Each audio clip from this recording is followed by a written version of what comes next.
Recall the tale of Sisyphus, doomed to fruitlessly push a boulder up a hill in an eternal act of futility. But what if someone made that without the boulder, gave it a satisfying sense of progression, and actually made it fun? That's Turnip Mountain, a slick climbing game from Luke Sanderson in which you control both hands of a turnip and climb a big old mountain, navigating a bunch of obscene obstacles. My name's Alex, and I design papercrafts. They go from 2D nets to 3D objects. Wow, cool! In this video, I'll show the process of designing a printable papercraft for Turnip Mountain.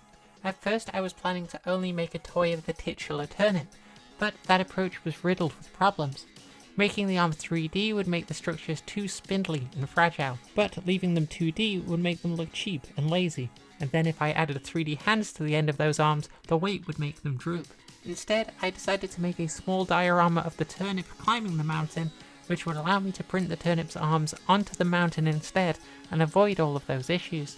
I usually design toys as a flat net, but I've been trying to learn 3D software, so I decided to go out of my comfort zone and make the shape of the mountain using Blender. Shout out to Grayson, my Blender tutor. I wouldn't be able to do any of this without his lessons. I took the net from Blender and rearranged everything in Illustrator, returning to my more traditional process and adding some rough doodles so I could see what I was doing, printing out my first prototype. The turnip itself is 3D and stands out from the climbing wall, which has open faces on the edges so elements can feel like they're floating in front of the structure. The turnip was too rounded though and looked more like an apple, so I needed to make it longer and more pointed. Ultimately, the illustration was either going to make or break this design, so I started planning my approach. The game has this really stylish monochrome look to it, and I wanted to lean into that.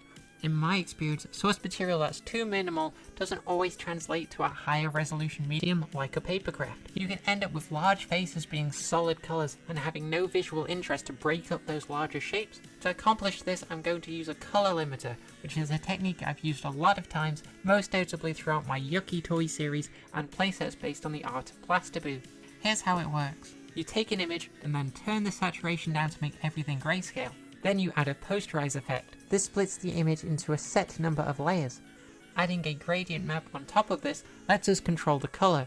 Gradient maps take the black or white color value and then map that onto a gradient you select, so black pixels will be at one end of the gradient and white pixels will be at the other. Because we use the posterize effect that splits the image into a set number of layers, each being made up of a single value between black and white, we can split this gradient map into a matching number of colors and have complete control over the exact color of each layer on the image. One of the really cool things about this approach is that because these effects are all adjustment layers, you can apply them on top of anything and they're completely non-destructive. So if I decide I want to change the colors, I can just change the gradient map. Or if I need more detail, I can change the number of layers on the posterize effect. With my approach settled, I needed to take some reference images to put underneath that color limiter. We have this really old window in the bathroom and it has this mottled effect glass. I figured I could invert the colors of that to turn it into some rocky terrain. I also took a bunch of pictures of the peeling wooden frame around the window because I could use that kind of peeling, chipping effect. Lastly, I took some photos of the inside of my pasta colander to turn it into the dots on the climbing wall itself. I put those photos into the laptop and gathered a bunch of reference material to start texturing.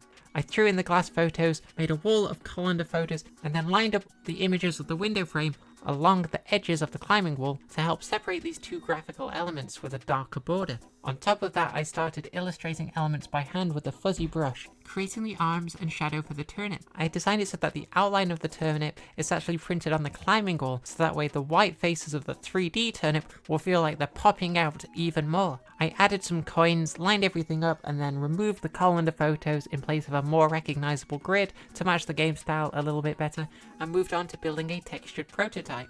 I felt like I was moving in the right direction, but there were a few things I was unhappy about. The outline of the turnip was too short, so it didn't really poke out the bottom enough, and it disappeared entirely when viewed from a higher angle. I wanted the right hand to look like it was grabbing onto the edge of the mountain, but instead it simply stops existing when viewed from a left angle. I gave the top of this mountain this little nub to break up the blocky outline, but it ended up as a whole fold over section that doesn't really add much of anything. With that, the first day of design was over, and I went to bed to dream of ways to solve all of these problems.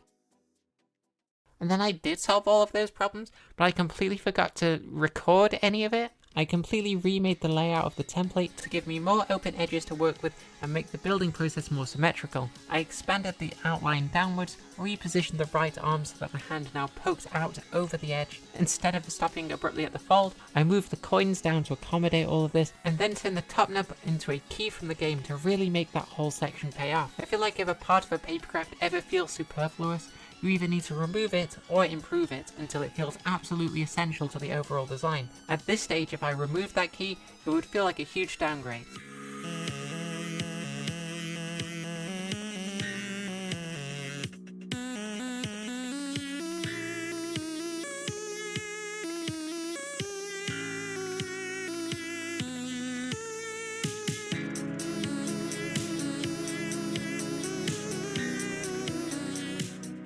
Papercraft is a 3-piece template over a single-sided A4 page. I'm really happy with how this Papercraft came out. It was a quick and sweet project lasting just a day and a half. It was exactly what I needed to get my creative juices flowing whilst being bogged down in a bunch of long-term projects. Use the link in the description to check out Turnip Mountain's Steam page, and I look forward to seeing you all on the summit after a long but satisfying climb.